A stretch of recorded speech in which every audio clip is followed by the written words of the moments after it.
Tapi katanya kamu balik la masjid hai tadu ba rumah Allah hanawate tadu ba rumah dro tepi hai tadu ci yang tadu ci ba pandu gede yang penyakit paling raya yang wajib tapagada maka aneh ba rumah kata pegat metingkan measeno tapi hai tadu kebangai gitu ya. Habis watekan bak rumah dah, bak warung kuping nyamuk-nyamuk ini. Nyok ke manusia akhir zaman cara tapi bangai. Hai kiban hana bangai. Ngan nyamuk dadu menjum-jum. Bak tempat yang hana gat dadu menjum-jum. Hana rasa habis hote. Padahal kepesan Nabi menyohak kadu di masjid. Kai rumah ke yang be dua. Be habis wate di warung, be ate hoi biadan. Makanya ke salah satu penyakit kita yang ragam. Habis wate pak ken bak tempat yang kedua. Yang pertama masjid diuknya adalah di rumah kita. Sayang rumah kata began belagak-lagak hana dadu.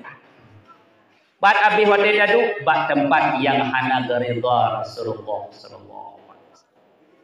Oh kadang-kadang gedaya alasan hai punya ikupi. Hai ikupian je dipegat leurinang ro ke rumah. Siap dipegat hai. Yang penting tablo saka, tablo kupi, siap dipegat. Pu masalah.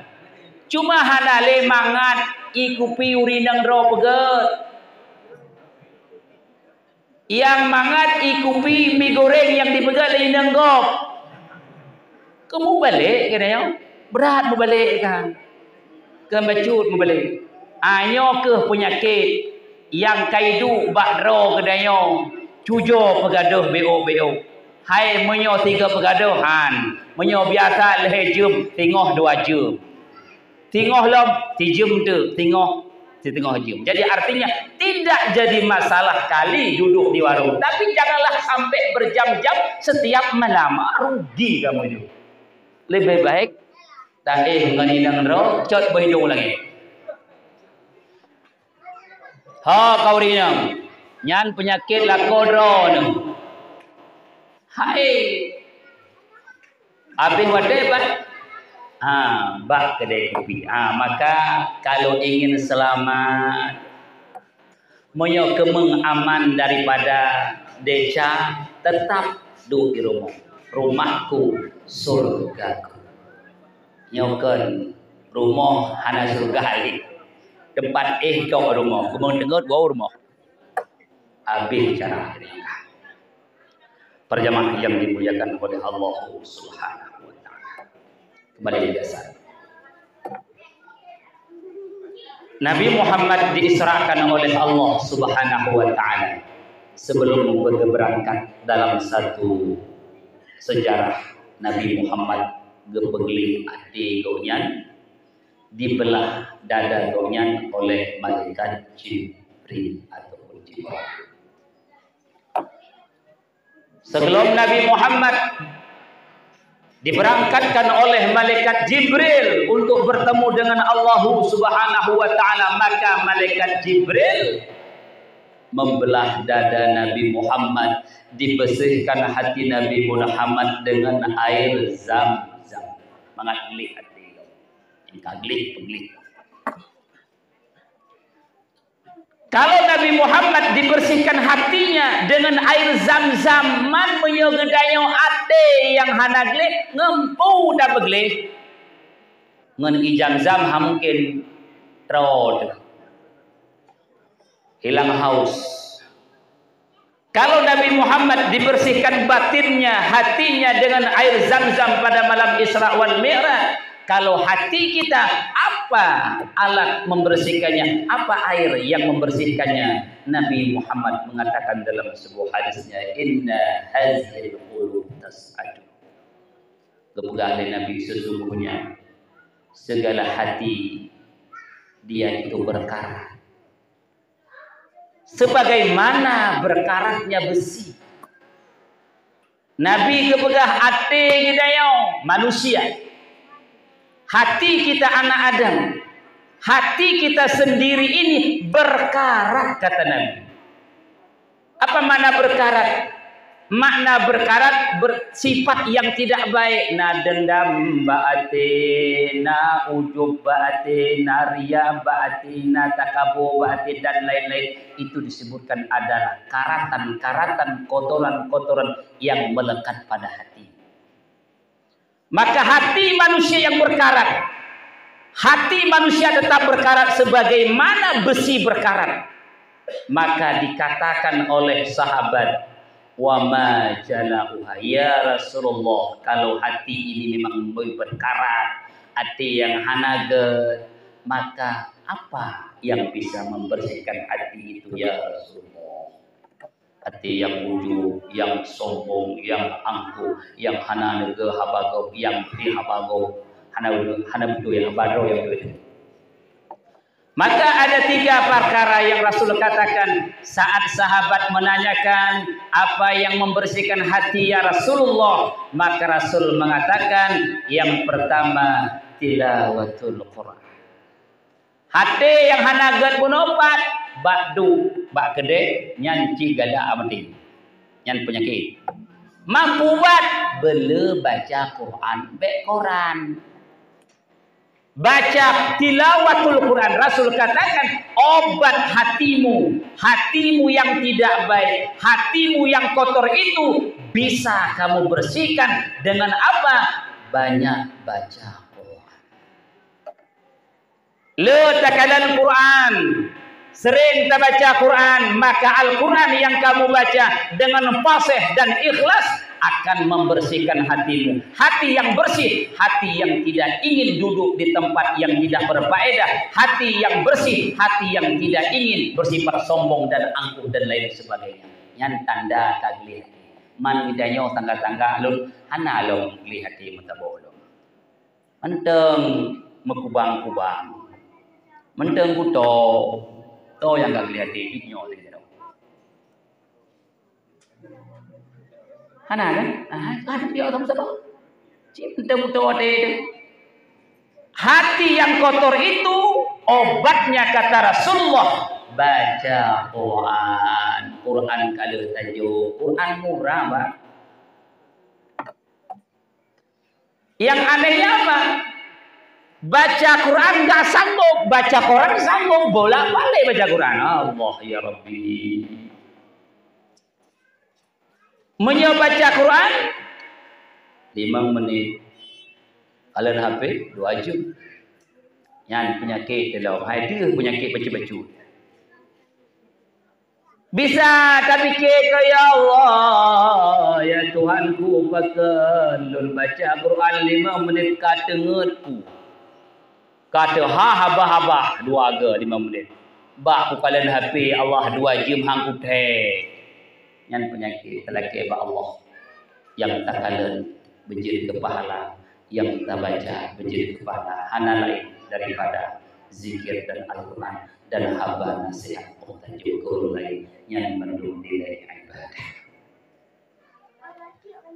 Al-Quran yo bahkan kepegah oleh Nabi Muhammad ada 4 perkara yang apabila kau lihat 4 perkara diberikan pahala oleh Allah.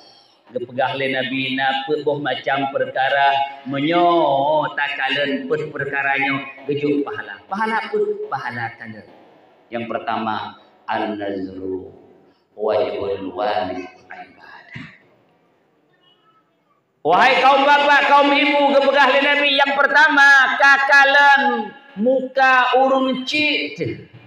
Muka mat, muka yah tu takalan nyanjuk ibadah. Artinya apa? Wajah orang tua kita tatap. Wajah orang tua kita lihat. Belum kita bantu pun dia.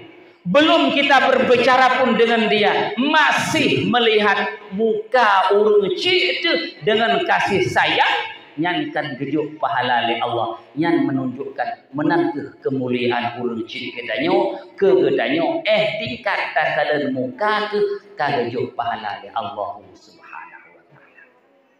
sempatkan budaya tiap tahu runcit kita tiap kali muka kita talake doa ya Allah ma hidung punya kerja ma ku yang muka ka muka de nama doa benar rezeki ya. Karena orang tua itu orang yang baik, yang berkah, yang keramat untuk kita. Doa orang tua kepada anak mustajabah. Tapi belum pernah kadang-kadang wadah tajak tahu ruji tak ada muka agonya. Lagi doa maknya bukan mak lagi doa. Belum padahal ini keberkahan yang besar karena doa orang tua untuk anaknya mustajabah. Yang kita yang menterna uruci sesibuk apapun dirimu wahai bapak-bapak, wahai saudara-saudaraku, sempatkan waktumu untuk mengunjungi orang tuamu. Bahkan ada hadis menyebutkan tidak ada seorang laki-laki yang melihat wajah orang tuanya dengan lihat kasih sayang melainkan diberikan oleh Allah seperti pahala haji yang makbul. Lebih hebat loh menunjuk Allah. Tingkat tiap sawu uruci kita yo tak kalian muka uruci kita yo dengan senang hati pahala haji kepada Allah Subhanahu wa taala. Walau demikian dia le ani seperti kacang lupa kulitnya. Kibat kacang lupa kulitnya ai meyo dayo kakaya. Wate kano kana kemudahan mak hanale mah baate itu. Hilang orang tuamu, itu makanya barangkali keberkatan tidak Allah berikan kepadamu karena di saat kamu sudah naik daun, kayeon, yan hanali, pandang mak lagi jamu, bahkan kadang-kadang biasa-biasa menyoanu yang kaya mak menjadi pembantu di rumah, yang tukang tagun bu. Jaga anu mah pegipan berkat udep tuh tukang tagunmu dia mah tukang semerang mah cik nama dua bohana kedayo meleh bohana kedayo mandung cucu bak kedayo mah anu anu ya ulang dan mah kedayo mulai ubit tu kahe bak gejaga kedayo wate tuha he bak menjaga cucol kataga anu ini. Para jamaah yang dimuliakan oleh Allah, perhatikan orang tua itu orang yang paling mulia di sisi Allah. Tidak ada bisa diganti. Meninggai urunci hadapan gantong, meninggai mah hadapan gantong. Maka sebelum beliau-beliau ini dipanggil oleh Allah, maka sayangi dia, kunjungi dia. Balas jasanya, berbaktilah dia. Bahkan dalam satu keterangan bahwasanya surga itu ada di bawah telapak kaki ibu para jemaah yang dimuliakan. Yang dimuliakan. Menyuragam surga gedayo diuk telapak kaki mak gedayo. Artinya apa? Ridha orang tua kepada kita, sayang orang tua kepada kita. Itu artinya Allah sayang dan ridha kepada kita. Tapi sebaliknya, kalau marah orang tua kita kepada kita, Allah marah kepada kita. Maka oleh karena itu para jemaah dimuliakan oleh Allah, masih orang tua kita kunjungi. Kalau dia tidak ada lagi, doakan Allahumma fir waliwalidayya warhamhuma kama rabbayana bismillah. Nyan keluarga mamuya kurina yang kana lako yang surga drono ba yuk telapak kaki lakon. Beda. Mayaurinang manteng nalako yang ta'zim go'yan, hormat go'yan, berpindah dari orang tua kepada suami. Yang lako tak mulia, bukan pandu hitam, ya. Bahkan surga adanya di sini. Ini pertama para jemaah. Yang kedua, kata Rasulullah, melihat Al-Quran ibadah. Golom tak baca Quran, manteng tingkat takalan jut ke ibadah. Kenapa? Al-Quran kalam Allah. Al-Quran itu adalah wahyu Allah. Maka kertas yang sudah ditulis Al-Quran, maka mazhab namanya. Maka mazhab itu sangkin mulianya. Kalau kamu tidak berwudu, haram kamu pegang. Maka melihat mazhab itu, belum kamu baca, sudah diberikan pahala melihat oleh Allah Subhanahu wa Ta'ala. Yang ketiga, para jamaah, an-nadhru ila Ka'bah Baitullah ibadah. Yang ketiga, kau lihat Ka'bah Baitullah, kiblat semua orang mukmin, yang mana meyogedi yang sembahyang wajib ke Ka'bah, yang Ka'bah yang dipegah oleh Rasulullah. Takalan manteng kajut ke ibadah, tentu saja menyo Ka'bah untuk takalan hana mudah. Pakan tempat gedanyo gampung gedanyo jioh dan Mekah Al-Mukarramah. Tapi yang mudah kalian muka uruji hana tuah pakai pen, dan kalian Al-Quran hana tuah pakai pen, mudah sekali. Tapi untuk Ka'bah, untuk kita jioh khusus orang yang wajib dan umrah. Yang Ka'bah asli, kan Ka'bah bahape. Bente ke gahe ku no hai ke kalan Ka'bah mu pahala. Ke buka ada ape ko yan. Ke kalan-kalan Ka'bah yan bangai lebih bangai dong. Konian gambar Ka'bah. Kan Ka'bah, gambar Ka'bah. Ka'bah yang sebenarnya tidak ada di HP-mu. Dia hanya ada di Mekah Al-Mukarramah, di tengah-tengah Masjidil Haram.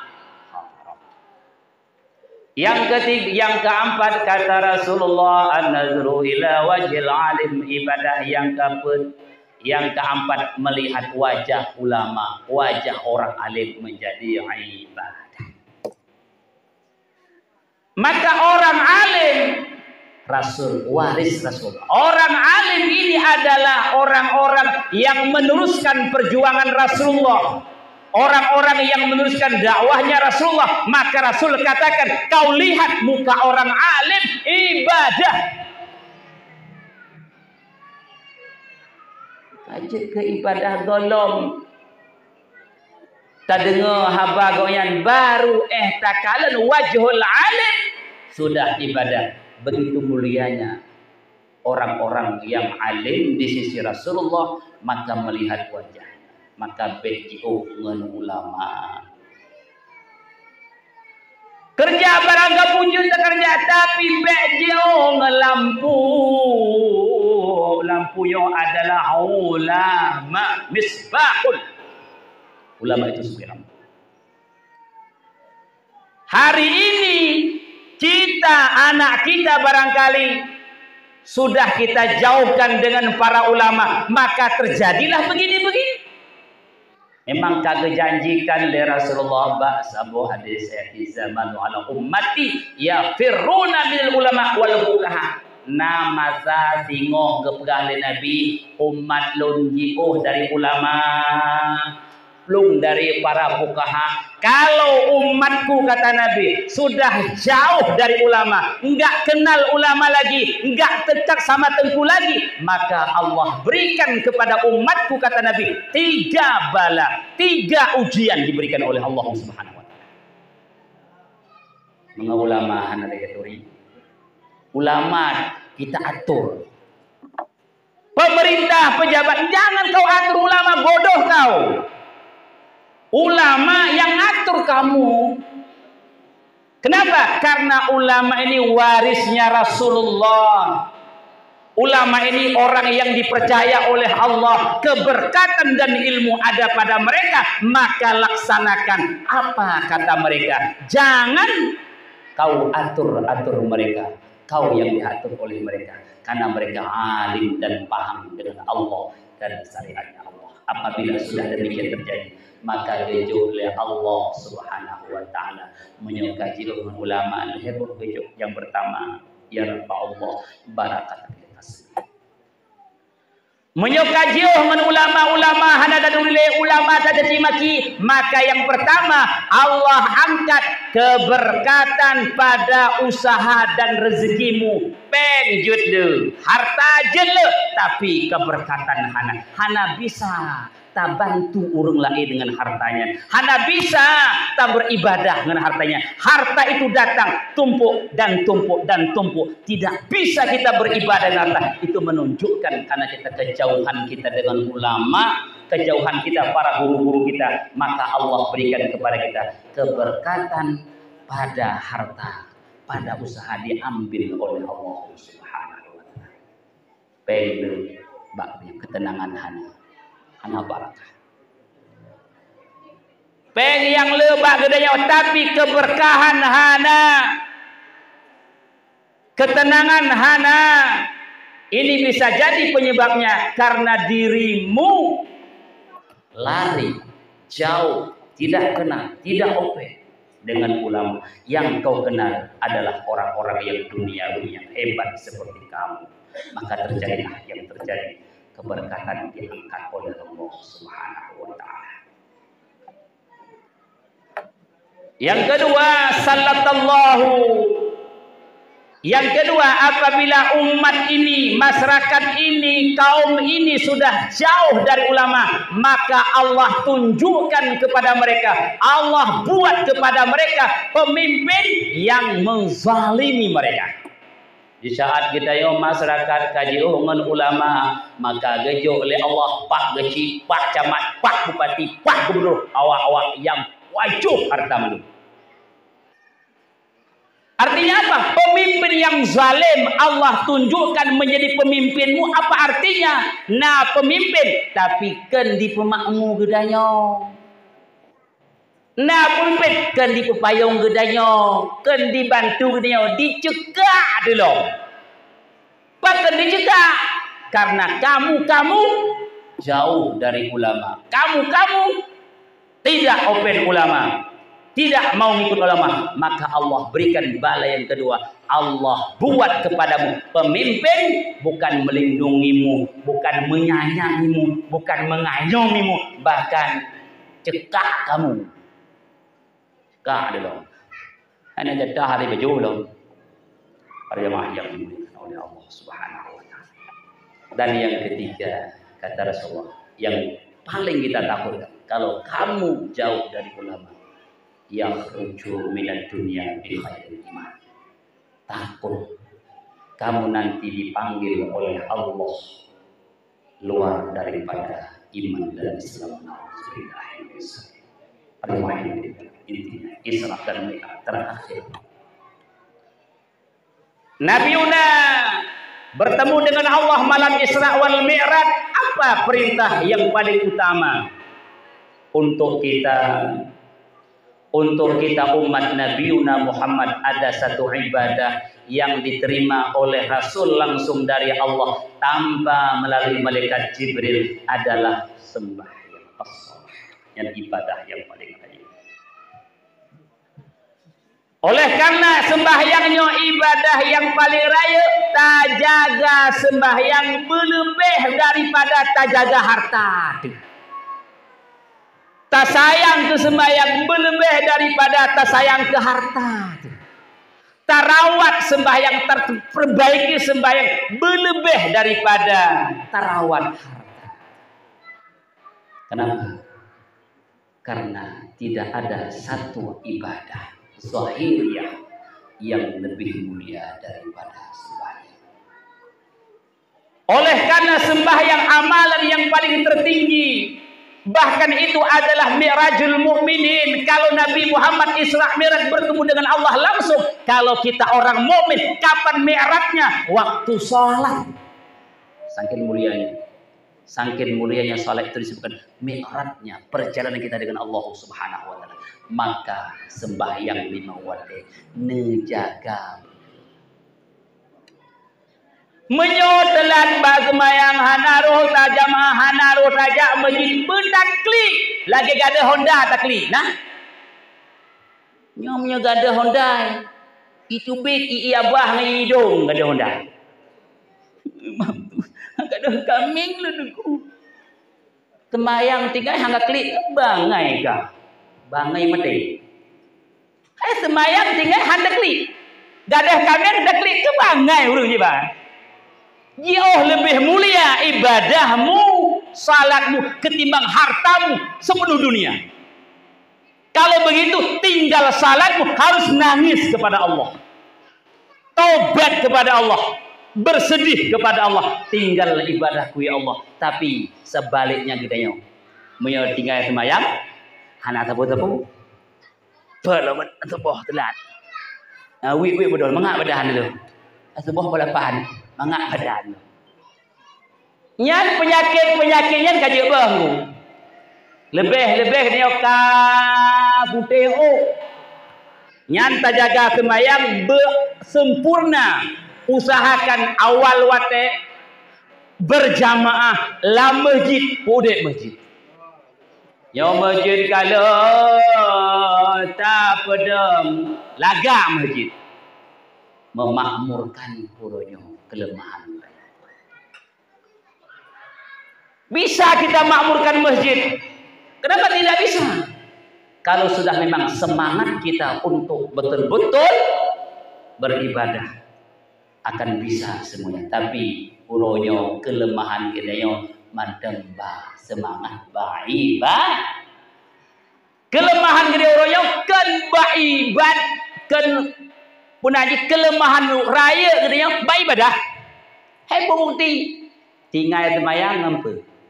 Keempat tadi harta. Tinggal jamaah bak beradah. Jadi lemah bahwa semangat kita itu untuk ibadah lemah. Maka coba kita tingkatkan. Coba kita utamakan semangat untuk ibadah. Karena kita pandang bahwasanya harta akan kita tinggalkan. Kita cari harta untuk menguatkan ibadah kita. Semestinya begitu. Tapi sebaliknya harta lemah ibadah. Hana mentemung jamaah. Bunda hai dayo kagejo lah Allah ada anak tamitale kasih. Tapi tamita cilom, bak tamita tinggal jamaah gedayo. Ayo gedayo golong sempurna tajaga ibadah. Amankan.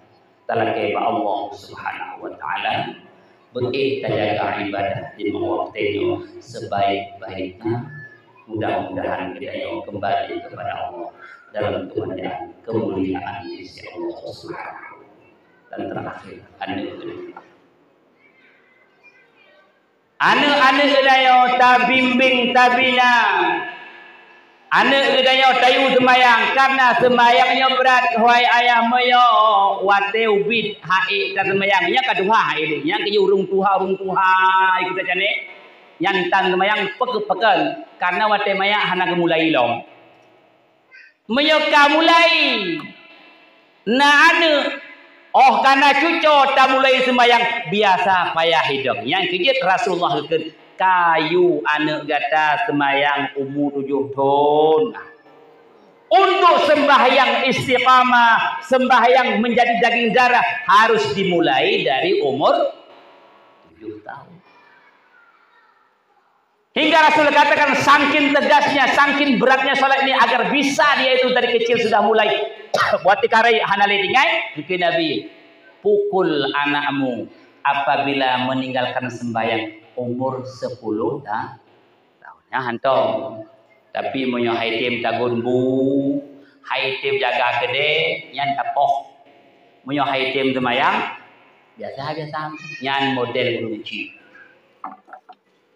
Ini artinya pendidikan Rasulullah hana tak jalankan. Wate pendidikan Rasulullah tidak kita jalankan. Maka anak kita jauh dari kata soleh dan saleh.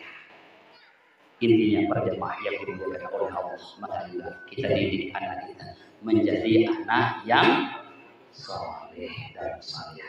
Dengan apa? Dengan ilmu agama. Insya Allah dengan ilmu syariat. Dengan ilmu Rasulullah, dengan ilmu agama kita didik, dia menjadi saleh. Apa saleh? Taat kepada Allah, berbakti kepada orang tua, dan bermanfaat, berguna kepada orang yang lain. Amin ya rabbal alamin. Ini yang dapat kami sampaikan. Akhirul kalam. Wassalamualaikum warahmatullahi wabarakatuh.